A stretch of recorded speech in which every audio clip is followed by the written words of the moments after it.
Salut à tous, c'est le football à l'aveugle, très content de vous retrouver pour une nouvelle vidéo, une vidéo que j'attendais depuis longtemps parce que on a fait des débriefs sur beaucoup de clubs, principalement, mais uniquement d'ailleurs, que de Ligue 1, mais que je suis, mais que je ne supporte pas. Mais là, ça y est, on entre dans mes clubs de cœur avec, oui, j'en ai deux, avec l'En Avant de Guingamp. Tout d'abord, il y aura le PSG qui arrivera dans une semaine, et il y aura des choses à dire avec la Ligue des Champions. Mais pour le moment, c'est l'En Avant de Guingamp qui a terminé sa saison, et je voulais programmer la vidéo pour qu'elle sorte le jeudi ou le vendredi, parce qu'on savait pas si Guingamp allait peut-être aller en barrage vers la Ligue 1. Bon, finalement, ça n'a pas été le cas, mais on avait peut-être un espoir que ça se passe. Donc, il fallait programmer la vidéo un petit peu plus tard.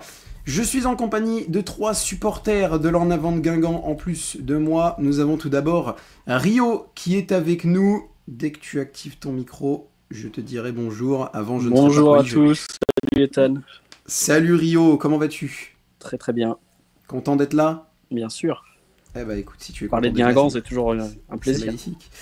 On a également Gaëtan Pinel qui est là avec nous, l'un des acteurs phares de À la Guingampaise, le média qui est affilié maintenant à l'En Avant de Guingamp depuis quelques jours. Salut Gaëtan. Ouais, ça y est, salut à tous. Ça fait plaisir, je pense que ça doit être cool pour vous, ça doit être une grande fierté pour vous d'être... Bah oui, c'est une bonne avancée, hein, dans notre projet, dans ce qu'on a mis en place là depuis 2 saisons maintenant. Donc ouais, c'est bien pour nous, c'est vrai. Et avec vous deux, nous avons aussi Pierre-Henri Dufeil, et pas Pierre-Henri Dufeil, qui est avec nous. Ouais, mais je précise pour Rio, qui des fois a la mauvaise habitude de t'appeler Pierre-Henri. Oh, ça a mal commencé cette affaire. Je balance. Bonjour Pierre. Bonjour à tous. Vous savez que l'autre jour à Monaco, on m'a appelé Jean-Pierre. Pour la première fois de ma Ah vie. bah voilà. J'avais eu Pierre-Henri, Pierre-Yves, Pierre-Alain, et il y a eu Jean-Pierre. Extraordinaire. Bref, Jean-Pierre. bonjour. Ah ouais, ça vient de loin, ça, Jean-Pierre. J'ai jamais eu l'explication et je crois que je vais pas la savoir.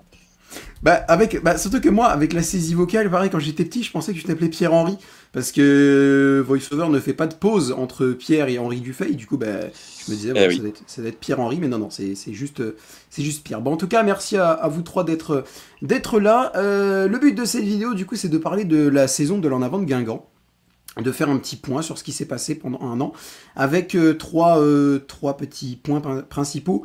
L'avis général sur la saison de Guingamp, vos joueurs favoris, parce qu'on n'est pas là pour critiquer un max, donc vos joueurs favoris, quel joueur vous avez vraiment apprécié, vos coups de cœur, et vos attentes pour le mercato de Guingamp estival de cette année. Tout d'abord, quelques petits rappels statistiques, évidemment. Les Guingampais ont fini 5e avec 55 points, plus 12 de goal average, ce qui est pas mal, 17 victoires, 13 défaites et seulement 4 matchs nuls pour les Guingampais. En 34 matchs, on a aussi, ça je ne l'ai pas noté, mais c'est parce que je m'en rappelle, un parcours en Coupe de France qui a été plutôt bon, avec un 7e tour... je dis que je me rappelle, mais en fait pas du tout. Un 7e tour contre... Serquigny-Nassandre. Serquigny-Nassandre, c'est des Normands. 8e tour contre Saint-Malo, c'est ça. Dinan-Léon. Ah, Dinan... je confonds. Dinan-Léon, ouais, ça l'est. Là, à partir de ce moment-là, je l'ai. 8e tour, Dinan-Léon. 32e de finale, le Stade Malherbe de Caen. 16e de finale... Sochaux. Non, je l'ai. Sochaux. Ah ouais, mais le parcours est tellement grand. 8e de finale, Toulouse. Et quart de finale contre Cannes. Voilà, on les a tous, parce qu'il y a eu un très gros parcours et on va en reparler. Donc, avec quand même quelques petits exploits, notamment contre Toulouse et bon, peut-être pas forcément Caen, mais ça reste quand même un club de Ligue 2 qu'on a réussi à battre. Et jusqu'à présent, on n'y arrivait pas trop, donc, enfin en Coupe de France tout du moins.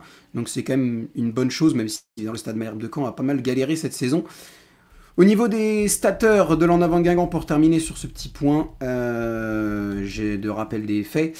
Jacques Sioué termine meilleur buteur avec 11 buts et 2 passes décisives. Il y a 4 joueurs qui ont plus de 8 buts avec Guingamp cette saison, parce qu'il y a aussi Ryan Grieb, 9 buts et 2 passes D. Amine Emia, pareil, 9 buts et 2 passes D. Et Brighton Labo, 8 buts et 5 passes D. Tout ça, ce n'est qu'en Ligue 2 d'ailleurs. Tout ça, ce n'est qu'en Ligue 2. En Coupe de France, il doit y en avoir d'autres aussi.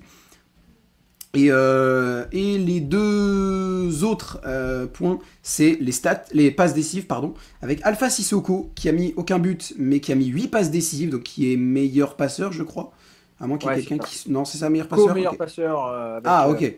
avec Hugo Picard, mais c'est lui officiellement le meilleur passeur de Ligue 2 puisqu'il a distribué moins de passes sur coup de pied arrêté.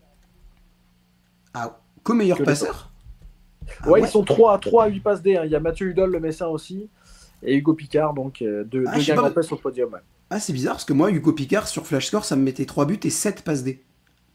Non, il est à 8. Ah, ok. Bon, bah écoute, Ouais. co-meilleur passeur, Sissoko et Picard, Flashscore a dû se gourer. Je sais pas, c'est bizarre. Mais ok. Ok. Bon, on va commencer à donner la parole pour l'avis général de cette saison après avoir rappelé les faits. Rio, si tu veux commencer, quel est ton avis général sur cette saison de... Ouais, Oui, pas vas-y. de problème. Donc, tu veux mon avis général, c'est ça?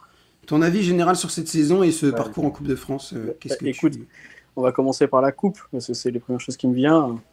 Moi, c'est toujours ce qui me fait rêver. Pour moi, je suis un grand amateur de la Coupe de France. Pour moi, c'est la plus belle compétition qu'on ait que le football français est, parce que on sait ce qu'elle a apporté à Guingamp. Je pense que Pierre et Gaëtan, qui nous la font vivre tous les ans, ne vont pas nous dire le contraire. Donc pour moi, c'est vraiment chouette. Et puis, depuis le parcours en Coupe de la Ligue, c'était la première fois qu'on refaisait un vrai parcours. Même si la Coupe de la Ligue n'est pas la même compétition, mais bon, elle nous a quand même apporté quelques émotions. Pas la dernière fois qu'on l'a disputé, puisque je crois qu'il y a eu 1 ou 2 saisons après, avant qu'il l'arrête. Mais c'était vraiment chouette. Enfin, aller jusqu'en quart de finale, c'est dommage qu'on se soit fait sortir de cette manière-là. Pas perdre à Cannes, je pense que c'était pas infamant, mais perdre de cette manière, ça l'était un petit peu plus dommageable. Mais voilà, on a fait quand même un sacré parcours. Aller jusqu'en quart de finale, moi, ça m'a fait un peu rêver. On a commencé à espérer des choses. Et puis le championnat, franchement, depuis qu'on est descendu, c'est la première année. Finalement, les émotions, c'était quoi les années précédentes? Il y a eu, on dirait, Gaëtan et Pierre, si j'ai une bêtise, c'est 21-22 où on a eu peur. Non, 20-21. 20-21, j'avais un doute, voilà, merci Gaëtan. Où Fred Bompard nous a remis sur le droit chemin. Mais c'est vrai que finalement, là, c'était une émotion un peu négative qui a fini par se transformer en soulagement. Ouais. Et pour moi, c'est la seule saison où finalement il y a quelque chose des autres saisons. Bon, voilà, les 2 dernières ont fini les 2 dernières avant celle-là ont fini 6e, si je ne me trompe pas, mais en étant loin finalement de ce top 5. Alors que là, on n'y a pas toujours été. Je sais que vous avez donné les stats, les gars, mais je m'en souviens plus précisément commentiez les matchs. Mais on a toujours tourné autour du top 5, sans parler du nombre de journées qu'on a faites dedans. Une fois 4e, je pense qu'on finit à notre place. 5e sur l'ensemble de la saison, ça me paraît complètement cohérent. Mais voilà, c'était agréable. On a, même si ce match à Dunkerque nous a tous un peu chagrinés sur le coup parce qu'on l'a pas forcément joué comme on aurait eu envie. Les joueurs l'ont dit aussi. Mais voilà, je pense que en tant que supporter, ça fait longtemps qu'on n'a pas eu des vraies émotions comme ça positives.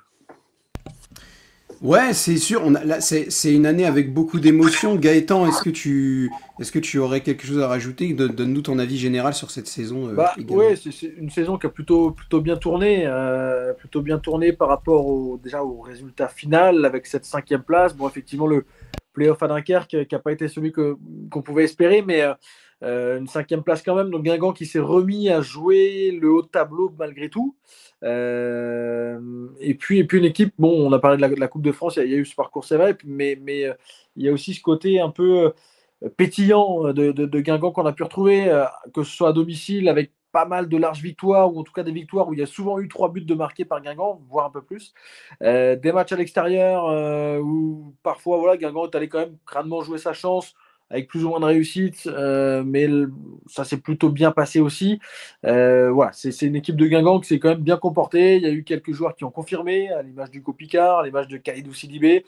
Quelques belles surprises aussi, parce qu'on avait vu des tout petits prémices pour Jacques Sioué en fin de saison dernière, mais ça a vraiment été quand même la sensation de la saison devant.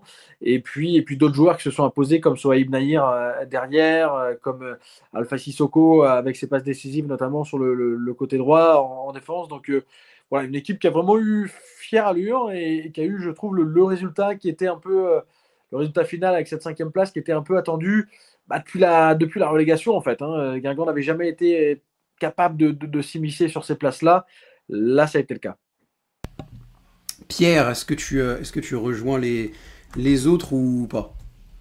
Pas du tout. Moi, je me suis ennuyé cette saison. C'était naze. Alors, c'était nul. Non, Ah, mais, vraiment, j'avais qu'une hâte, c'est que ça finisse. Non, il n'y a pas grand-chose à rajouter, si ce n'est que en début de saison, beaucoup émettaient le souhait surtout de retrouver des émotions au-delà d'un quelconque classement ou autre. Et là, on a eu les deux. On a eu quand même pas mal de matchs très bien maîtrisés, notamment à domicile. Gaëtan le disait, avec beaucoup de buts marqués. Un parcours en coupe où on a vécu des émotions. La fin de match, la suspense, la course-poursuite contre Caen dans le dernier quart d'heure, la séance de tir au but qui a fini à 3h du matin contre Sochaux, une victoire chez une Ligue 1 en Coupe de France à Toulouse, ce qui n'était arrivé qu'une seule fois dans notre histoire. Donc ouais, ce qui est dommage effectivement, c'est que ça se conclut par deux mauvaises notes, et vous l'avez dit, au-delà des résultats et des défaites, c'est surtout les manières dont on a perdu, parce que ça a été deux matchs à Cannes et à Dunkerque où malheureusement, à Cannes, on avait fait une belle entame sans réussir à marquer, mais à Dunkerque, on n'a jamais eu l'espoir, en fait. Enfin, il s'est jamais passé grand-chose, à part le but refusé à Vallier, donc voilà, on aurait aimé vibrer un peu plus sur ces matchs-là. Mais c'est vrai que, pour reprendre une phrase souvent dite, si on nous avait dit ça en début de saison, on aurait signé. Je pense que 95% des gens auraient signé pour ça, parce qu'on a eu des émotions, on a eu des révélations. Un Jacques Sioué à 11 buts, c'est vrai qu'on n'aurait peut-être pas été beaucoup à le penser, même s'il a un peu freiné sur la fin de saison. Non, c'est bien et c'est prometteur, surtout parce que c'est la première année de Ripoll. Alors après, quel chemin prendra la suite, on ne sait pas. Mais ça donne envie de voir la suite, avec peut-être un chouïa plus de moyens. Au lieu d'avoir 0 € pour recruter, peut-être qu'on aura 10 €. Mais voilà, ça donne envie de voir la suite. C'est très gentil, Pierre, de mettre ton argent de poche pour qui recrute. Moi, je mets 8 €. 8 € et Gaëtan met 2. Mais c'est vrai qu'en parlant des émotions, on a vu les émotions négatives, et Enzo Pasilio en parlait il n'y a pas longtemps, quand on lui demandait si c'était la fin de saison la plus palpitante, en tout cas celle avec le plus de suspense. Il nous avait rappelé effectivement cette saison 20-21, on avait eu la frousse pendant plusieurs mois avant, notamment le but de Rodelin contre Chambly. Donc là, c'est bien pour tout le monde, même pour les supporters. On a vu... voilà, un élan aussi dans les tribunes, un stade de plus en plus rempli, un COP rouge de plus en plus fourni, garni aussi en fin de saison avec des tifos et autres. Donc, ouais, ça donne très envie de voir la suite. C'est drôle que tu parles du but de Rodelin contre Chambly, parce que j'expliquais à Rio il y a quelques jours que cette équipe de Guingamp, elle m'avait donné des émotions en Coupe de France, parce que je profite chaque année, mais on avait été rapidement éliminé. Je me rappelle plus chaque année où on finit, mais en tout cas on passe pas les 32e depuis au moins 5-6 ans, voire plus.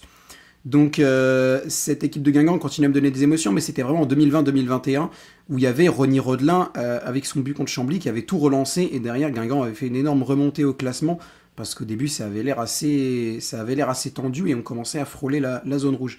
Moi au niveau de ce que je pense, même si j'ai pas grand chose à rajouter sur ce que vous avez dit, il y a eu quand même des matchs références aussi, même en Ligue 2, je pense au Guingamp-Laval qui a été plutôt bien maîtrisé, mais malgré ça, pour apporter un peu de négatif à tout ça, parce qu'il en faut quand même un petit peu, je trouve que Guingamp mérite cette 5e place et aurait même pu viser la 4e, mais est-ce que d'après vous on avait un jeu suffisant pour aller affronter des équipes de Ligue 1 sur la durée, parce que là on a battu Toulouse, mais sur un match, donc est-ce qu'on avait vraiment le talent, le mental, la technique nécessaire pour aller affronter des équipes de Ligue 1 l'année prochaine, dans une saison complète, en sachant qu'on n'est pas vraiment sûr de pouvoir beaucoup grave recruter. Je me suis dit, j'ai l'impression que cette équipe de Guingamp, elle a atteint ce qu'elle pouvait atteindre, mais quand tu vois déjà que contre le top 4, elle n'y arrive pas du tout, tu te dis, est-ce qu'en Ligue 1, ça aurait été vraiment bien d'y aller cette année, vu que bon, ça dépend de quel domaine tu parles. Si c'est en termes de jeu, il y avait quand même des choses très sympa. Mais le match contre Lorient, par exemple, au retour, il était loin d'être. Lorient, on les broie pendant 1 heure. Hein. C'est ça, jusqu'à notre ouverture du score, on leur marche dessus. Ouais, mais justement, après l'ouverture du score, tu te fais toi-même broyer puissance 2 pendant 5 minutes. Mais c'est pour ça que je te dis bien de quel domaine tu parles. Ouais. Si c'est au niveau du jeu, je pense que sur toute une saison, tu peux rivaliser. Mais après, c'est du mental, c'est du caractère, c'est de la solidité, c'est de la concentration. Et là, on a bien vu que sur la durée, sur des moments en haute altitude des moments cruciaux de la saison, etc. On n'a pas fini 5e par hasard. Il y a eu des moments qu'on a très bien maîtrisés contre des équipes en dessous, Annecy, Laval ou autres. On n'a pas laissé beaucoup de points non plus contre des mal classés ou autres.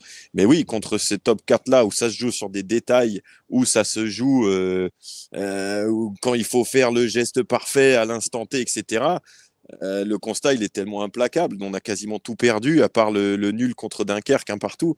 Donc, c'est implacable, c'est irréfutable, c'est qu'il a manqué des choses et que le classement reflète parfaitement les grandes qualités de cette équipe, mais aussi, en fait, ses défauts définitifs de la saison.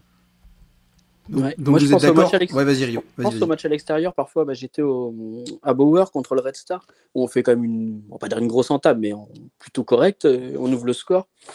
Et je sais pas, on aurait dit. Alors, je sais pas si c'est l'enchaînement des matchs à ce moment-là qui a pesé. Moi, je pense pas quand même sur ce match-là. Mais on tenait pas sur la durée.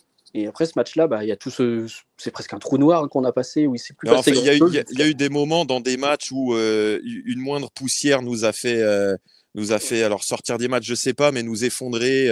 Tu parlais de Lorient, les 5 minutes contre Lorient. L'exemple aussi de ça, c'est le Guingamp-Dunkerque, le Dunkerque-Guingamp en saison régulière, où, souvenez-vous, l'hésitation Basilio-Marronnier, il y a poteau, ça aurait pu être un but gag, et 2 minutes après, il y a le but pour Dunkerque et on n'existe plus. Il y a eu des moments comme ça dans la saison où c'est pour ça que je crois qu'en termes de mental, avec Gaëtan l'autre jour, on parlait de charisme, de caractère. Voilà, cette équipe, et ça fait des années qu'on en parle, parfois elle a manqué peut-être un peu de leadership, d'un mec qui gueule pour stopper l'hémorragie ou quoi que ce soit, parce que sur ces moments clés-là, parfois on s'est effondré. Effectivement, il y a la fin du Red Star, il y a eu Cannes où aussi on a pris des grosses vagues à un moment donné. Voilà, il y a eu des temps très forts, mais des temps très faibles où malheureusement, effectivement, on a plongé à des moments pas très sympas, quoi. Parce que là, le Red Star, il y a 1-1, la 88e, on perd 3-1. Si on perd pas ce match-là, on finit 4e du championnat. Donc voilà, vas-y. Il y a même je mettrais dans cette liste le match à Bastia aussi, parce que juste avant Noël, première mi-temps, il se passe pas grand-chose. Les deux équipes sont vraiment pas sur les meilleurs matchs de leur saison, mais Guingamp arrive à passer devant. Et finalement, Guingamp s'effondre totalement en deuxième mi-temps avec 3 buts quand même sur coup de pied arrêté. Il y a un péno dans le lot, mais il y a 2 corners. Et Guingamp n'avait pas suggéré ça, alors que Bastia n'était vraiment pas dans un grand match. Il était revenu en deuxième mi-temps quand même avec de meilleures intentions, mais il avait fallu d'un tout petit grain de sable et d'une égalisation rapide en deuxième pour que tout s'effondre sur ce match-là aussi. Ouais. C'est parfois ce qui est un peu collé à la peau d'en avant cette saison. Oui, d'ailleurs, on a senti une fragilité sur les coups de pied arrêtés cette année. Vous l'avez suffisamment dit dans vos commentaires tous les deux. Hein. C'est quand même arrivé très très régulièrement que ce qu'on a vécu ce jour-là à Bastia, et que ça nous fasse un peu nous effriter. Ça m'a rappelé ma première partie de saison avec le PSG, moi. Ça m'a rappelé la première moitié de saison où sur les corners et coups de pied arrêtés défensifs et offensifs, on était éclatés complètement. On était vraiment mauvais, je trouve. Et c'était un peu pareil du côté de Guingamp, même si je trouve que c'était quand même un chouïa mieux du côté de Guingamp que du côté de Paris. Moi, j'aurais pas dit nul, c'était une fragilité. Oui, voilà, mais par contre à Paris on était vraiment nuls. Petit point quand même pour revenir sur le mental, sur ce que je disais, pour revenir un peu sur du positif cette fois, c'est que oui, je dis qu'il y a eu des matchs compliqués, notamment contre... Je pensais aussi parler du Guingamp-Clermont où on coule complètement, on prend 4-1 alors que pourtant on est censé gagner. Le match contre Cannes et contre Dunkerque, mais c'est vrai que en fait je sens que cette équipe elle est pas encore parfaite mentalement, mais elle a quand même progressé, parce que dans les années avant je trouve que c'était quand même, enfin depuis qu'on est en Ligue 2 en tout cas, c'était vraiment pas fou. Là on a quand même progressé parce qu'on a des matchs références. Le Guingamp-Toulouse, c'est clairement l'un des matchs références de cette saison où tu arrives quand même à faire basculer une Ligue 1, surtout que Toulouse n'est pas non plus la pire équipe de Ligue 1 cette saison. Tu m'aurais dit on aurait fait basculer Montpellier, ça aurait été, oui, bon, c'est très bien, mais malheureusement Montpellier a beaucoup galéré cette saison, mais Toulouse reste quand même, je crois, fini 11e de Ligue 1, ou 13e, mais un truc dans le genre, et juste devant ou juste derrière Rennes, je crois. Donc voilà, ça reste, je trouve qu'on a quand même progressé dans ce domaine-là, et ce que je voulais dire pour conclure, c'est que peut-être que cette année, on n'a pas su trouver le déclic mental pour arriver plus haut que la 5e place et battre des top 4, mais je sens moi une progression, je sens que ça arrive petit à petit. Maintenant, voir quel joueur on va garder, et ça on en parlera pour la page Mercato. Est-ce que vous avez des choses à rajouter en plus ou on peut passer au deuxième point de la vidéo Rio? As-tu des trucs à Moi, dire? je pense quand même qu'on peut souligner, et d'ailleurs, je vais le faire parce que je fais partie de ceux qui ont pu ne pas être tout à fait à applaudir quand Sylvain Ripoll est arrivé, et je fais mon mea culpa. Oui, bah c'est ça. Sur la page De Facebook d'Alain Guingamp. petites secondes, c'est vrai que c'est ça. C'est ce que je voulais dire. C'est un moment, c'est Pierre qui disait ça. Je voulais dire, au départ, Sylvain Ripoll n'était pas comment dire, en odeur de sainte, enfin un peu, mais pas vraiment auprès de tous les supporters à Guingamp. C'était assez sceptique. Auprès de pas mal de supporters, il y a eu. Moi, j'ai trouvé les gens très durs quand même avec Sylvain Ripoll parce que moi personnellement, je savais pas trop à quoi m'attendre. J'avais l'image de Ripoll à Lorient où ça s'était plutôt bien passé quand même dans l'ensemble, même s'il avait fini, comme beaucoup d'entraîneurs, par être limogé en cours de saison. Bon, il y avait l'héritage un peu du Lorient, la Christian Gourcuff, etc. L'équipe de France Espoir, bon, c'est toujours assez compliqué. Il n'y a pas beaucoup de coachs qui arrivent sur la durée.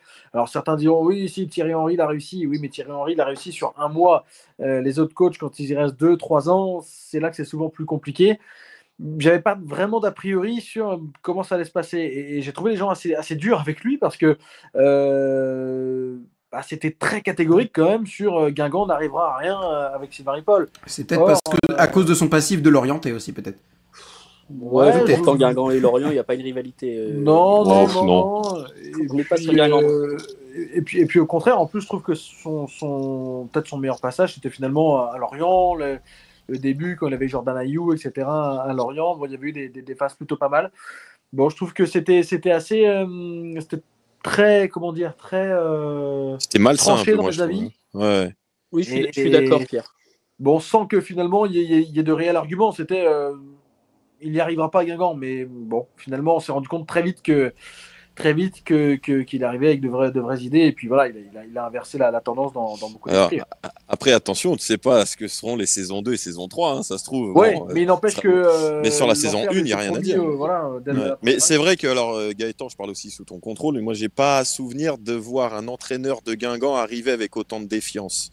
J'ai pas souvenir de ça pour Patrice Lair, pour Bazdarevic, qui pourtant n'étaient pas les choix les plus sexy non plus.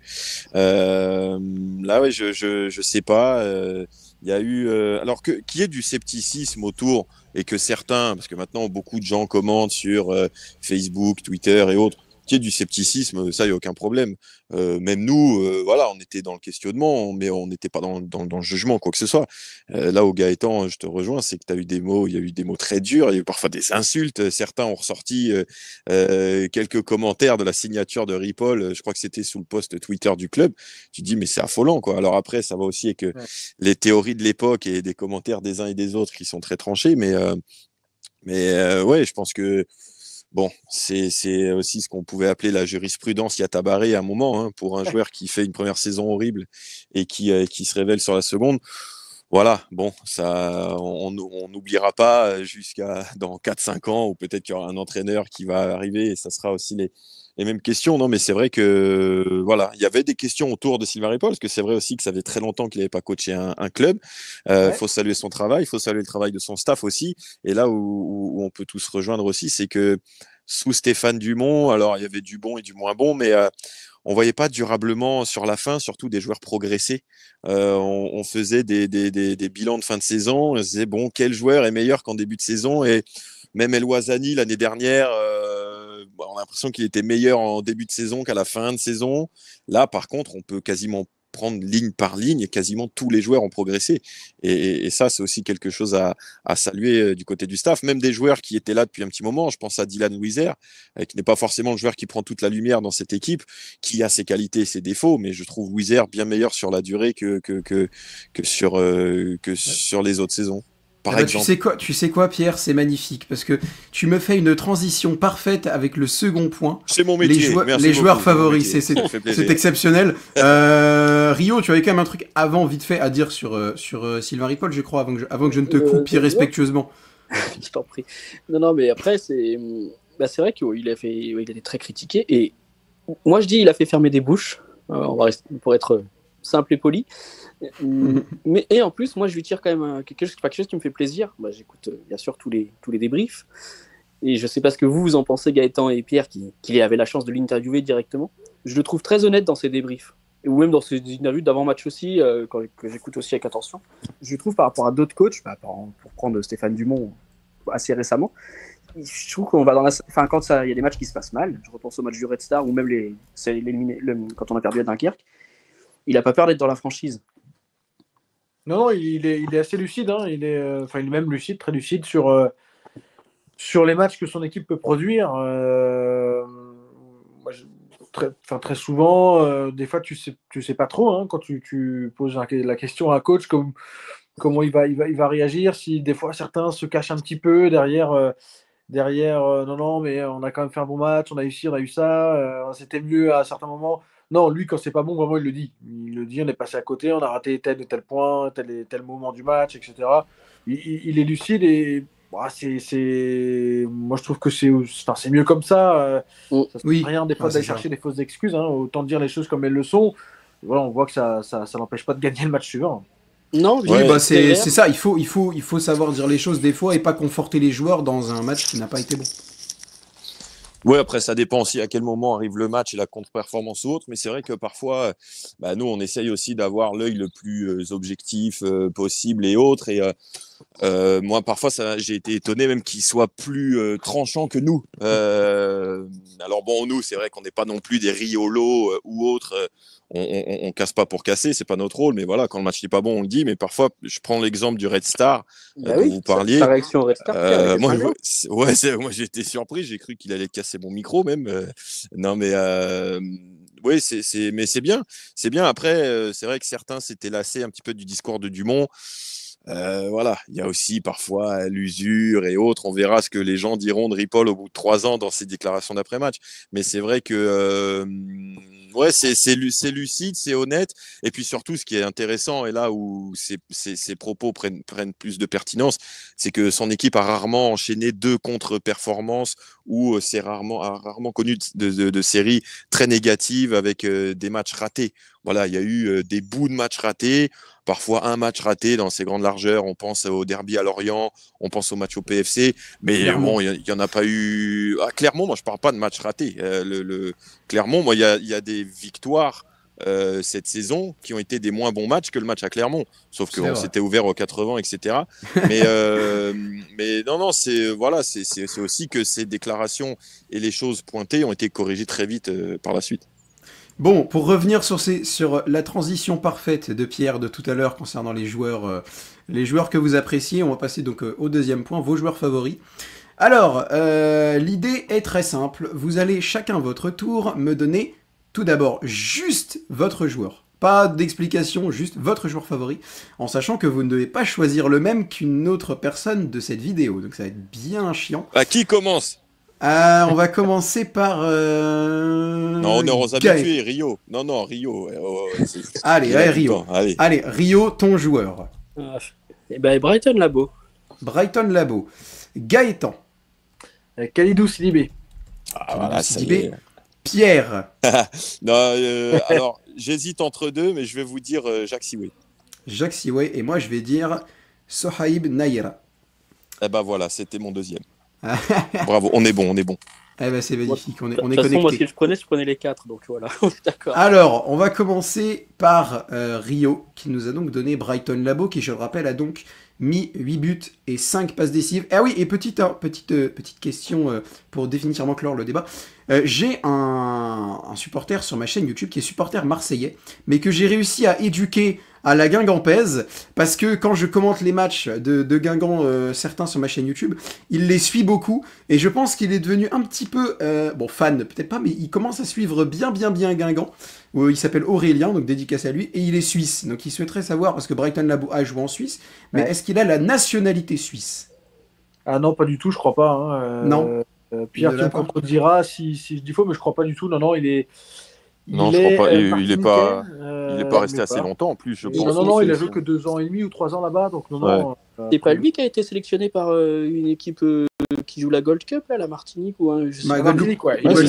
Donc en tant que tel, il est non, français. Avec la Suisse, aucun lien, si ce n'est qu'il ait joué là-bas, quoi. Ah ouais. Désolé Aurélien, il ne pourra pas devenir international suisse. C'est dommage.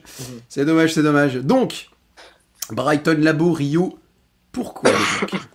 Non, mais justement, moi j'ai pas pris un des 3 autres parce que je vous les ai laissés comme c'est les. Mais il est gentil, mais qu'il est sympa. Je savais que le défenseur te plairait, Ethan, je te connais. Ah ouais. Non, mais Brighton, moi j'ai beaucoup aimé parce que sa percussion, son côté de casser les lignes très costaud. Je crois que vous avez déjà dit ça, Gaëtan et Pierre, dans vos commentaires. Un peu comme on le vivait avec Drogba à l'époque. Quand on a eu la chance de vivre cette époque quand même merveilleuse de Guingamp, ça nous a rappelé quelques bons souvenirs des fois. C'est vrai, comment je me sens pas visé cette fois. Bah non, il faut bien qu'il y en ait qui soient trop jeunes. J'étais trop jeune malheureusement. Donc voilà, c'est vrai que moi j'ai trouvé ça intéressant et j'ai pris ce gars-là parce que c'est c'est le seul finalement qui a été recruté cette année, que l'on peut entre guillemets mettre. Il y avait Aminemia éventuellement aussi qu'on aurait pu mettre de. Oui. Je trouve que le recrutement d'ailleurs, quand on réfléchit bien, est pas mal quand on regarde, puisque Sissoko pareil, arrivé l'été dernier, grosse stat. Donc voilà, c'est pour ça que je le prends parce que quand même quand tu nous as redonné les stats tout à l'heure, Ethan, c'est loin d'être mauvais et souvent percutant. Je trouvais qu'il pesait pas mal sur les défenses, ce qui libérait d'ailleurs les espaces pour ses partenaires autour quand il était sur le terrain. Et moi je trouvais qu'il manquait parfois quand il n'était pas là. D'autant plus qu'il n'a pas non plus été titulaire indiscutable toute la saison, donc réussir à mettre 8 buts. Il rentrait. Donc réussir à marquer 8 buts et 5 passes D en Ligue 2, parce que peut-être en Coupe de France il en a mis. Je sais pas. Non, il n'en a pas mis. Mais juste pour aller dans le sens de Rio, il y a un moment dans la saison, il est super important, c'est quand Siwe se blesse. Et c'est vrai que c'est début 2025, on se disait zut, Siwe et Emia aussi se sont blessés en même temps, mais Siwe c'était plus longtemps. Et il a débloqué des matchs, souvent des victoires 0-1 à Gueugnon contre Martigues, pendant la blessure de Siwe à Caen. Il y a un match aussi à 3 où Siwe était revenu, mais n'avait pas totalement pris le rythme. C'est lui qui marque. Il y a un match aussi à Roudourou. Alors là, c'est terrible, et tant mieux, je suis content de les avoir oubliés, parce qu'il y a eu tellement de victoires qui se sont ressemblées, des 3-0, 3-1, mais il y en a un où il fait but et passe D, Gaëtan, je sais plus. Rodez, pareil, quand Siwe se blesse, il est super important pour ce match-là. Et Guingamp, sur la deuxième partie de saison, est 90% du temps dans le top 5 et 5e. Et il ne faut pas oublier le rôle de Labo dans le fait que Guingamp se soit maintenu dans le top 5 dans cet hiver où il n'a pas été du tout épargné par les blessures. Surtout, comme tu disais, Pierre, dans ces matchs difficiles, je dirais pas laborieux, mais difficiles, j'allais dire à Martigues. Ça se jouait à Gueugnon. C'était quand même pas une partie de plaisir ce jour-là. Et on a été la chercher au forceps. Et il a mis un but super important. Gaëtan, ton choix se porte sur le milieu de terrain numéro 8 qui a récemment été sélectionné avec l'équipe nationale malienne, je crois avoir vu ça. Khalidou Sidibé, mais pourquoi donc Khalidou Sidibé ? Parce que je trouve que c'est un joueur qui a vraiment pris une vraie ampleur dans ce milieu de terrain de Guingamp. Déjà, il a joué quasiment tous les matchs. Il a été absent, je crois, sur 2 ou 3, mais pas plus cette saison. Il a été moins suspendu que par le passé aussi. Il a eu un vrai impact sur le côté physique, d'accord, mais sur sa capacité aussi à se projeter, à vraiment, très souvent, il s'est comporté pas loin, enfin presque comme un numéro 10, pas loin en tout cas, en se positionnant vraiment vers l'avant, en décalant les ballons sur les côtés, en amenant vraiment, je trouve, un petit surplus d'énergie qu'il n'y avait pas forcément l'année dernière tout le temps. Et là, il l'a eu sur la durée. Il a été, je trouve, assez précieux. C'est un joueur qui n'a pas beaucoup marqué. Il a mis 2 buts en championnat, en coupe. Mais au-delà de ça, c'est surtout vraiment l'impact qu'il a pu avoir. Ouais, voilà, son impact est ailleurs. Il n'a pas marqué de but, mais son impact est ailleurs. Et puis la complémentarité avec Dylan Louisère, parce que Louisère qui a élevé le curseur aussi cette année. On a vu que tous les deux ensemble, ça avait vraiment très bien fonctionné. Et Sidibé, oui, par l'abattage qu'il peut avoir, par ses projections, par sa justesse technique, parce que même s'il fait plus de 2 mètres, techniquement, il est plutôt à l'aise. Je trouve que c'est un joueur qui a vraiment pris beaucoup de place. Mais bon, j'aurais pu citer d'autres joueurs comme Aminemia aussi, évidemment, qui a été très bon. Mais voilà, il fallait en choisir un, j'ai choisi Sidibé. Très bien. Est-ce que quelqu'un a quelque chose à rajouter sur Sidibé ? J'allais dire, moi je trouvais que niveau technique, ça s'est effectivement ressenti qu'il était plus juste cette année. Et en plus, il faisait moins de fautes finalement. Du coup, il a pris d'ailleurs, je pense, en Ouais. termes de stats, beaucoup moins de jaunes que les années précédentes. Ouais, il a été beaucoup plus. Je sais pas si c'est prudent là-dessus, mais il a C'est corrigé mieux ça canalisé. aussi, quoi. Ouais, Ouais, ouais. il a su Ouais, se peut-être plus canalisé, effectivement. Ouais. gérer ces moments-là, ces interventions, etc. Le petit truc qui peut aller peut-être chercher davantage, c'est son jeu de tête face au but. Ça, c'est peut-être ce qui marquera encore une progression parce qu'évidemment, avec sa taille, il faudrait qu'il Ouais, voilà, en joue c'est peut-être ce que j'allais davantage. dire. Mais bon, on se rend compte que c'est pas forcément toujours les joueurs les plus grands qui marquent beaucoup de la tête. On a vu Sagna marquer à peau de la tête, par exemple. Bon, voilà. Mais D'ailleurs, je ça crois peut que être. Sagna a marqué tous ses buts de la tête cette saison, il me semble. À Clermont et contre Rodez, non? Ouais, et il a marqué contre Grenoble aussi. Ah oui, c'est Grenoble, c'est Grenoble. Ouais. Mais Donc, messieurs, étant donné, alors je vais redonner la parole à Pierre juste après, mais étant donné que nous sommes dans un direct et que je peux avoir en double fenêtre, je me suis dit, tiens, je vais aller voir le nombre de cartons jaunes qu'il a eu, Khalidou Sidibé, pour répondre à la question de Rio. Ouais. Eh bien, je t'informe qu'il en a eu 5 des cartons jaunes cette saison, Ouais, mais ouais, ça va, aucun, c'est pas aucun beaucoup. carton rouge. Aucun carton rouge. Et l'année dernière, c'était pas 10 jaunes et 1 ou 2 rouges, un truc comme ça? Oula, alors ça, par contre, je Ouais. peux pas creuser aussi loin. Je suis mais, sûr qu'il a pris un rouge l'année dernière et il a été suspendu au moins 2 fois, alors que cette année, l'année lui, je pense dernière, il qu'il avait était pris contre Annecy. Il avait pris 2, ouais. Annecy et. Ouais, je sais plus. Hein. Ah, je sais plus l'autre. Ah, mais- Au moins un, sûr, déjà, parce qu'il a fini à 9, Gomis et Sidibé sont expulsés. Exact. Tu vas retrouver ça peut-être, mais. Et moi, Le pour match- ajouter sur Sidibé, c'est son nombre aussi de passes décisives. Il en a fait Six. 5 ou 6, ouais, Ouais, sans qu'on s'en je rende suis compte en dedans. fait. Mais 6 passes d'ess, alors c'est vrai que c'est dans Pour- l'ombre de Picard et Sissoko, mais 6 passes d'ess, c'est pas mal aussi. C'est très bien. De toute façon, pour faire le bilan complet, il a joué 31 matchs, il a mis un but, délivré 6 passes D, 5 cartons jaunes, comme on disait. Et quand même 85% dans le 11 de départ, 80% de minutes jouées et 12% du temps dans la Ouais, participation au but. Merci Transfer Market. Sur les 3 Ouais, matchs l'année qu'il joue pas, dernière, il y a c'est- une suspension. L'année dernière, c'était 11 jaunes et 1 rouge en championnat. Ok. Ouais, merci d'avoir retrouvé ça, parce que moi je n'ai accès qu'à la dernière année sur Transfer Market. J'ai du mal à accéder aux autres. Faudrait que je vois ça. Pierre, est-ce que tu as quelque chose à rajouter sur Kali Sidibé ou on passe à ton joueur? Non, on est tous d'accord. Et puis en plus, contrairement à d'autres qu'on a cités, c'est un joueur qui a été régulier de bout en bout. Parce que voilà, Labo, on a parlé de son importance à un certain moment. Je vais parler de notre Jacques Sioué national tout de suite. Picard, pareil, il y a eu ses moments forts, ses moments faibles. Mais je trouve que Sidibé a très rarement déçu, en fait, dans la saison. Et je pense que c'est pour ça que c'est lui le numéro 1 de la saison. Mais on en a déjà suffisamment parlé. Moi, j'ai choisi Jacques Sioué pour 2 raisons. Déjà, le côté un peu inattendu de sa saison, parce que c'est vrai que l'année dernière, il faisait beaucoup d'entrées et que il courait partout, il se dispersait, il avait beaucoup de mal à être impactant, décisif, même s'il y a eu son but à Dunkerque l'année dernière dont on a beaucoup parlé et qui a été un peu le déclic pour lui, et il avait été un peu plus important sur la fin de saison avec notamment son but contre Saint-Étienne. Et puis on a sorti un joueur transformé, beaucoup plus mature, beaucoup plus juste dans ses appels et ses prises de décision dès les matchs amicaux.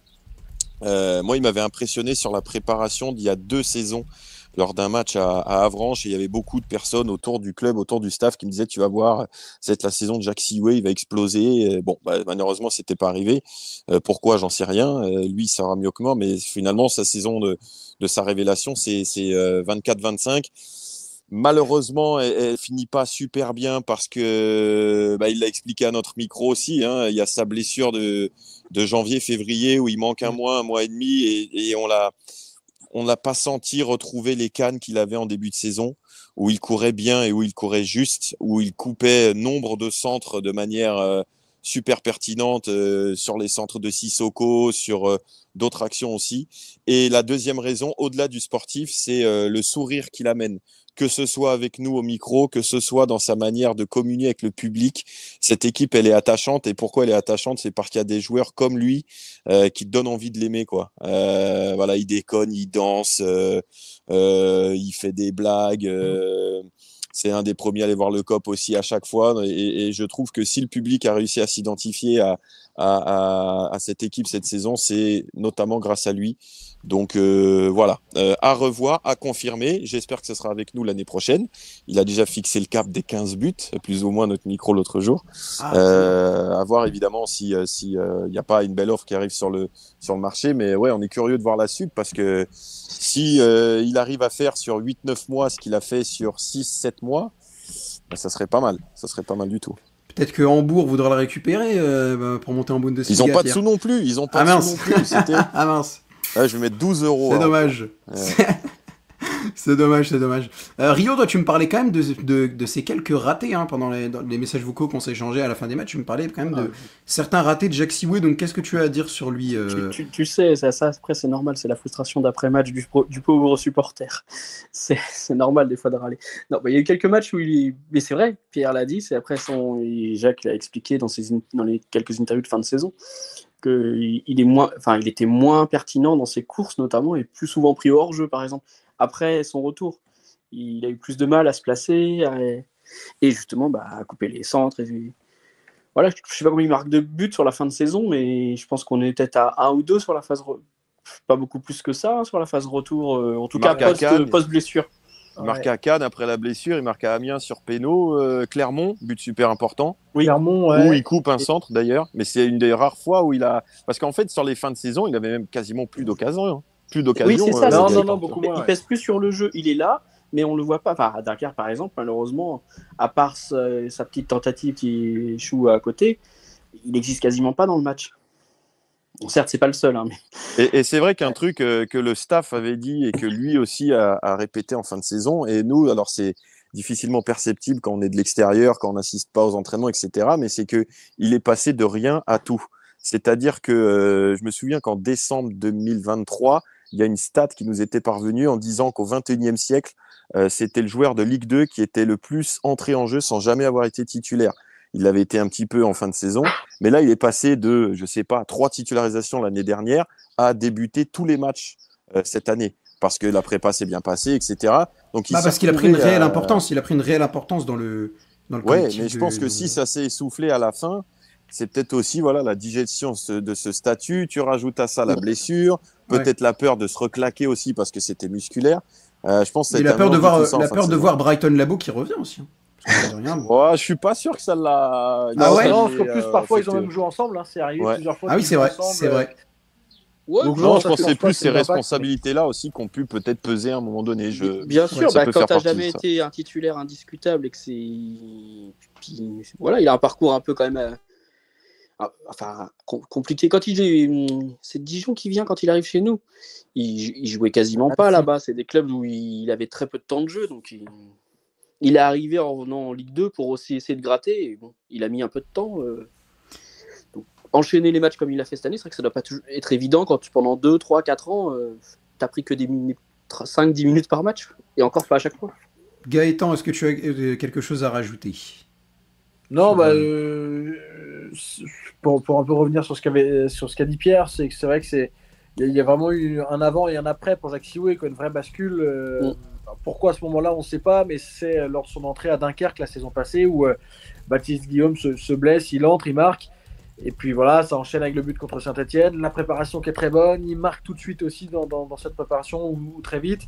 Il fait les meilleurs buteurs, je crois, de Guingamp dans la préparation. Et puis en championnat, il marque aussi très rapidement. Donc voilà, c'est parfois un déclic, un concours de circonstances, quelque chose qui permet de te lancer. Et ça a été le cas comme ça pour Jacques Sioué. Quand pour d'autres, c'est plus linéaire, plus prévisible peut-être. Voilà, Jacques Sioué, ça s'est présenté comme ça. Mais en tout cas, ça a vraiment été une vraie belle saison quand même pour lui. Et moi c'est à moi d'y aller avec mon joueur favori numéro 18 à Guingamp. Petit rappel de stats aussi, comme ça on est tranquille. 27 matchs disputés, 1 but marqué, aucune passe D, 3 cartons jaunes et 1 carton rouge pour lui. Défenseur central qui est passé en équipe nationale algérienne et qui je crois même est rentré lors d'un match. Je crois que c'était contre la Mauritanie, mais je ne suis pas sûr de moi. Je crois pas qu'ils sont rentrés ici. Il était sur le banc, mais je crois qu'il il n'a pas joué. Il a pas joué. Il n'est pas rentré. Ah ok. Pas encore. Je croyais qu'il était rentré. Donc c'est bien Sohaib Naïra. Alors pourquoi lui ? Déjà, c'est un jeune défenseur central, donc j'adore le profil, et je trouve que lui aussi, comme beaucoup d'autres, en fait, de toute façon, même tous les joueurs qu'on a cités là, Siwe, Labo, Sidibé et même d'autres, hein, on peut aussi prendre Aminemia, on peut prendre plein d'autres, il a vraiment passé un cap cette saison, il a progressé, il est devenu l'un des défenseurs centraux principaux de Guingamp. Il est très bon de la tête, et le fait qu'il soit passé en équipe nationale algérienne, ça montre aussi qu'il a passé un énorme cap, Nahir. Alors après, au niveau mental, il faut peut-être encore travailler un peu, parce que des fois, il a un peu de mal, des fois, il fait des relances un peu bizarres dans l'axe. Une fois, il a fait une relance dans l'axe, je crois que c'est contre Cannes, je me semble, non, c'est pas contre Cannes, en tout cas, il y a un moment où il fait une ou deux grosses boulettes dans plusieurs matchs, mais dans l'ensemble, je trouve qu'il est très solide, ce joueur, et il nous a sauvés à de nombreuses reprises. Alors le carton rouge qui se prend contre Clermont, c'est peut-être une petite tache noire dans la saison. Il y a eu aussi un moment où il s'est...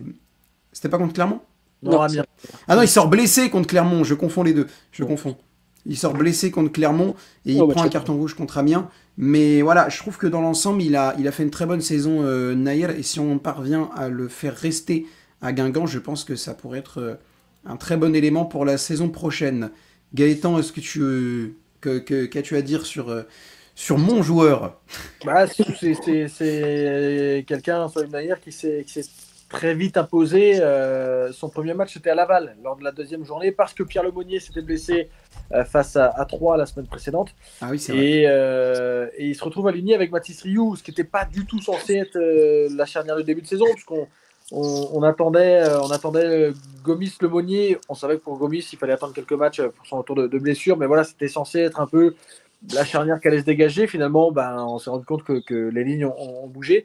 Il a démarré à Laval avec Rioux, avec un client en face de lui, en face d'eux, parce que avec Rioux aussi, c'était Malik Chokunte. Et ils l'ont éteint. Ils l'ont éteint dans ce match-là, tous les deux. Et on est sorti de cette rencontre en se disant, tiens, pour une première, c'est vraiment pas mal. Surtout pour une charnière qu'on n'attendait pas, pour un Mathis Rioux qui n'avait pas forcément enchaîné les mois précédents non plus, parce qu'il avait beaucoup moins joué sur la fin de la saison précédente. C'était plutôt pas mal. Et on l'a vu, alors derrière, être aligné avec d'autres joueurs, notamment Donatien Gomis, mais s'imposer vraiment, que ce soit dans les duels, que ce soit dans la capacité à relancer, dans la capacité, je trouve aussi, à être très lucide dans la relance, là où parfois certains joueurs veulent relancer court parce que ce sont des principes, il faut relancer court de derrière en repartant propre, mais lui quand il y a une autre solution ou parce que le jeu ne le demande pas de fonctionner comme ça, il a la lucidité de savoir allonger aussi et pas de se mettre dans une situation d'échec dans ses 20 derniers mètres par exemple. Parfois évidemment ça arrive, mais je trouve qu'il est très lucide aussi là-dessus, côté duel, côté la manière un peu des fois comme un vieux briscard de passer le corps devant l'adversaire, de gérer des situations à l'expérience alors qu'il en a assez peu finalement à ce niveau-là. Vraiment, il a coché beaucoup de cases cette saison et c'est assez logique c'est totalement logique d'ailleurs qu'il ait prolongé son contrat avec Guingamp. Il s'est imposé et c'est vraiment un défenseur. On entendait souvent Stéphane Dumont les précédentes saisons dire que ça manquait parfois de gestes défensifs purs dans les interventions. Là, avec Sohaib Nahir, il y en a. Il y en a de là, ça y est, Guingamp est servi. Ouais. C'est pour ça que je l'aime aussi. Vas-y, Pierre. Ce qui est dingue, c'est que l'une des rares certitudes qu'on avait en début de saison, c'était la charnière Gomis-Lemonnier. Et ça a complètement volé en éclats. Je pense qu'on l'a vu une fois ou deux. Oui, à peine. Hein. Je suis même pas sûr qu'on l'ait vu. Je sais même plus que Red Star, Lemonnier commente avec nous, donc non. Gomis, il se pète contre le PFC en septembre. Ouais. Si, la première journée, c'est Gomis qui est pas là, la première journée. Ouais, il est pas là. Gomis, il revient à Rodez. Et à Rodez, c'est avec Nahir. Non, avec Rioux. Rodez, je crois que c'est avec Rioux. Attends, je vérifie en même temps parce que j'ai ça sous les yeux. Il fait Rodez, Annecy et le Paris FC. Contre Rodez, c'est avec Rioux. Contre Annecy, c'est avec Rioux. Et contre le Paris FC, avec Nahir. Donc il n'y a pas eu de Gomis Lemonnier. Il n'y a pas eu du tout. L'année dernière, c'était quand même un Guingamp très costaud quand il y avait les deux. Comme quoi. Ouais. Mais c'est vrai que lui, il est parti très loin dans la hiérarchie, parce que Rioux était devant lui. Donc c'est vraiment quelqu'un qu'on n'attendait pas. Alors évidemment, il y a toujours quelques petits défauts, des sautes de concentration, le ballon qui perd à Dunkerque en poussant le ballon trop loin sur la relance. Bon, ça, évidemment, il faudra le gommer. Mais c'est vrai que ce qui était dingue, c'est qu'au bout de 10 ou 15 matchs de Ligue 2, tu as l'impression qu'il en avait joué 80. Et puis, pour aller un tout petit peu plus loin que ce que Gaëtan disait, notamment sur les gestes défensifs purs, quand on pointe du doigt un petit peu le manque de charisme ou de leadership de l'équipe, lui, il en a. Lui, tu sens que c'est un peu sanguin, etc.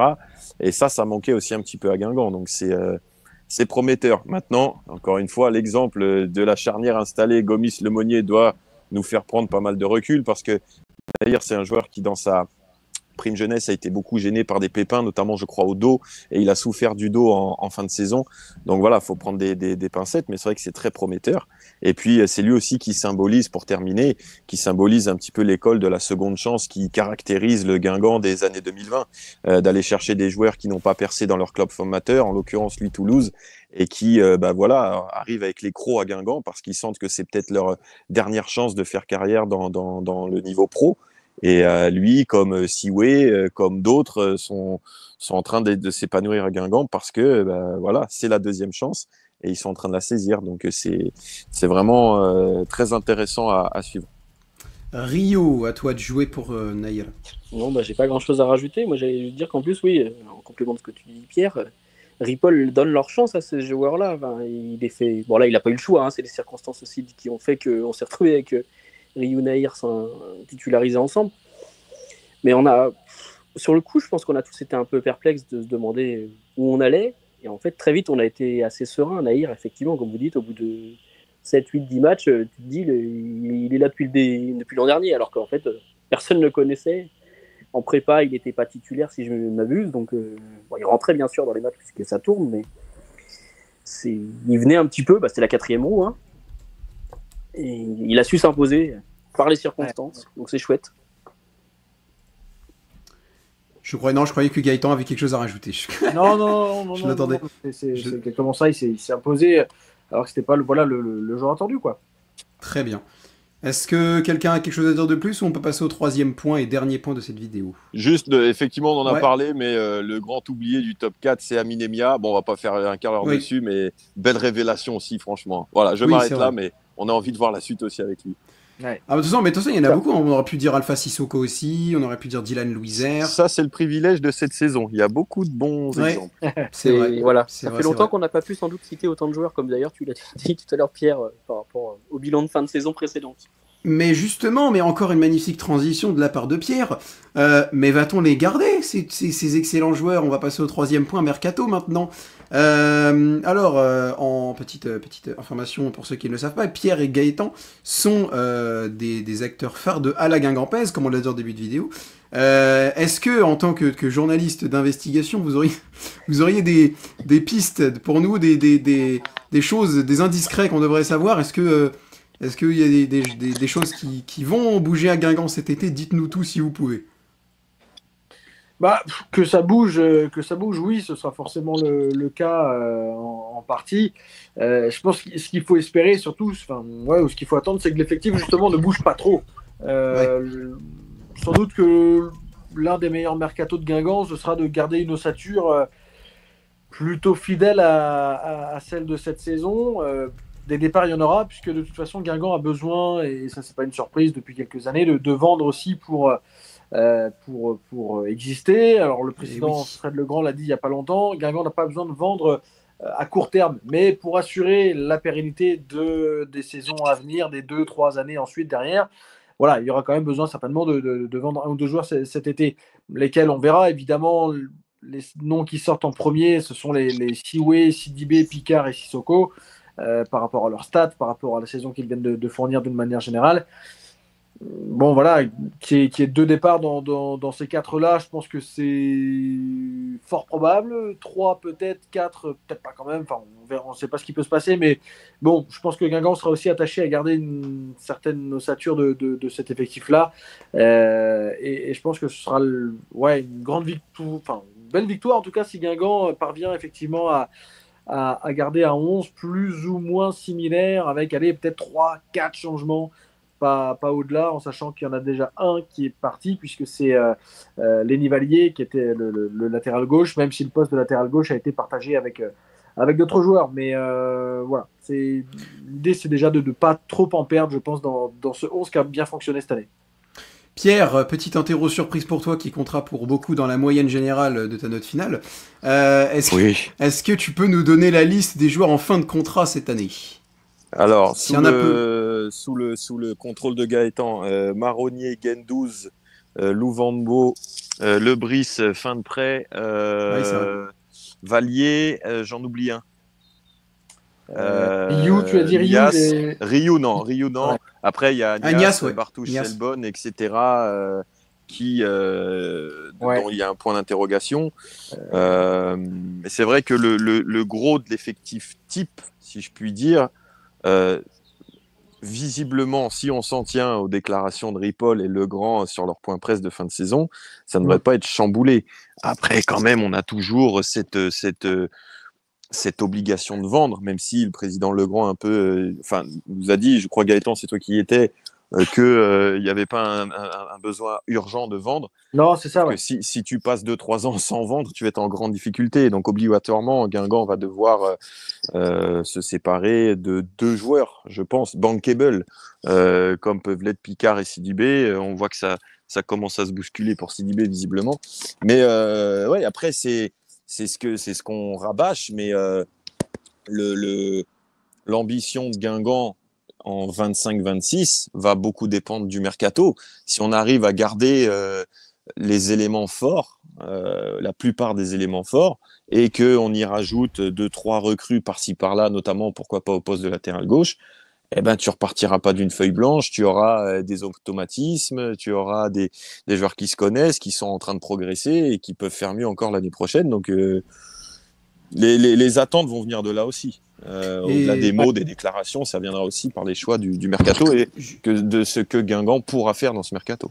Justement, au niveau des attentes, je vais donner la parole à qui le souhaitera, mais est-ce qu'on peut espérer des recrues quand même pour cet été, même si elles viennent de National? Je crois qu'on aura aussi les retours de prêt de on a 10 euros.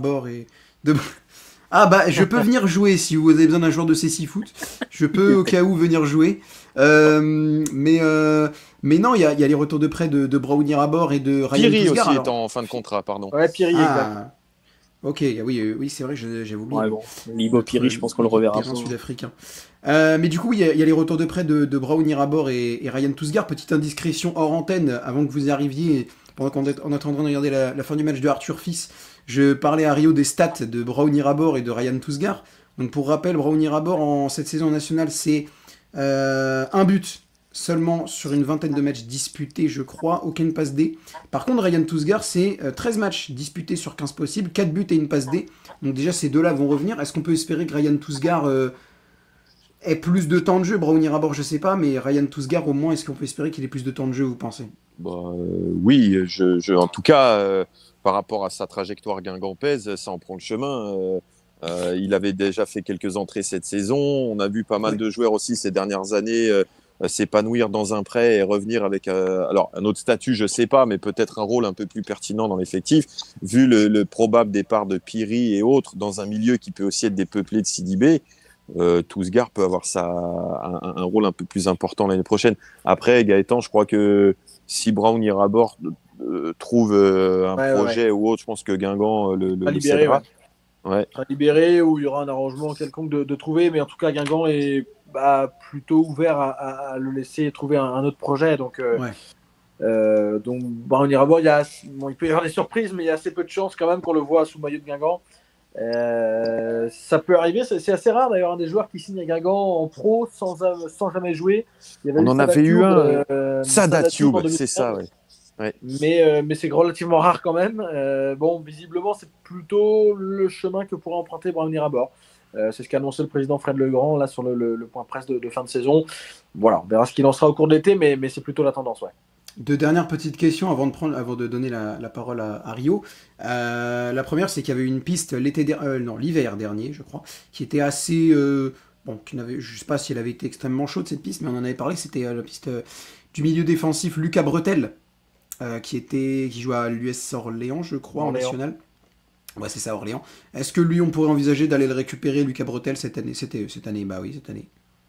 cet été? Là, honnêtement, je sais pas du tout. Ça va être chaud. Pour lui, je sais pas du tout. Je sais pas s'il fait partie vraiment des joueurs que cible Guingamp ou non. Et lui, de son côté, je sais même pas comment il est niveau contrat d'ailleurs avec Orléans. Donc non, là, honnêtement, je sais pas du tout. Eh ben, le temps que vous répondiez à la dernière question, je vais la regarder pour les Cabretel. Par rapport au défenseur central, parce qu'on va avoir potentiellement Ryu qui va partir, mais on va un qui va peut-être revenir de blessure et qui j'espère pourra jouer un peu, c'est Idriss Planex. Je sais pas si vous avez des infos par rapport à lui, parce que là, moi on me l'a décrit comme un crack, Idriss Planex, donc enfin un crack, voilà, mais un très bon joueur. Donc est-ce que, parce que je crois qu'il s'était vraiment violemment pété, il s'était fait les ligaments, il me semble que Ouais, Idriss Planex. le ménisque. Ménisque, ouais. Comment ça se passe? Bon, je pense qu'il va être réintégré. Hein. Ouais, le retour était quand même très très long. Pour lui, d'ailleurs, il devait jouer, je crois, le dernier match, mais il est finalement simplement entré en jeu de mémoire. Bon, le retour a quand même été très difficile, mais il est revenu à l'entraînement quand même. Il a repris avec le groupe de manière assez normale, hein, a priori. Ouais. Mais voilà, c'est vrai que ça n'a pas été simple pour lui cette saison avec cette blessure qui est arrivée dès le début. Ouais. Là, justement, ça a peut-être un peu une chance d'avoir cette préparation qui va arriver avec les matchs amicaux pour reprendre en douceur pour Planex, quoi. Oui, Ouais, bah, déjà, il les avait fait l'année dernière déjà. Hein. Ouais. Je me souviens, le premier match amical. Pour reprendre tranquillement, c'est bien, quoi. Oui, non, c'est vrai que surtout pour ce genre de blessure, très jeune, faut pas précipiter ce genre de choses. Ouais, voilà. Alors évidemment, ça a pollué sa progression, parce que surtout qu'il y aurait peut-être eu un terrain d'expression pour lui cette année. Je sais, peut-être même qu'il partait devant Sohaib Nahir dans la hiérarchie, hein, au départ de la saison, on ne sait pas. Mais ouais, c'est vrai que c'est dommage pour lui. Je crois qu'il a joué en équipe de France de jeunes, donc c'est vrai que c'est un des espoirs guingampais. Il y a aussi Gassama qui a signé pro en fin de saison et qui a, je crois, fait la saison en réserve et qui va faire là le tournoi de Toulon avec le Mali. Maurice Revello.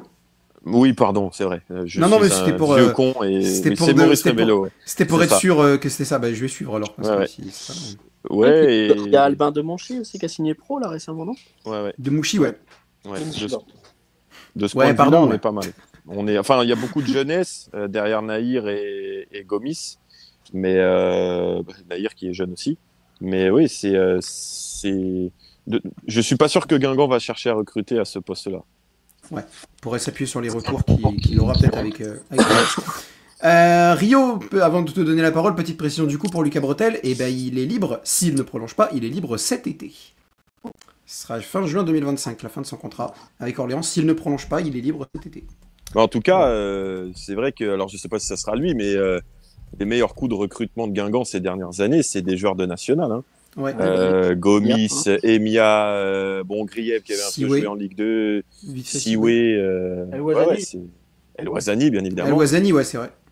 Ouais, c'est pas mal. Basilio, il est arrivé de Concarneau, je crois. Ouais, exact. Eh oui. Rio, donc après avoir eu toutes ces informations, quels sont tes espoirs pour ce mercato? Attends-tu quelque chose en particulier Moi, j'ai aucune prétention pour Guingamp parce qu'on sait bien qu'avec les 10 € de Pierre, on va pas aller très, très loin. Mais non, après, vous en avez parlé sur votre débrief de fin de saison aussi, Gaëtan et Pierre, c'est les postes de latéraux.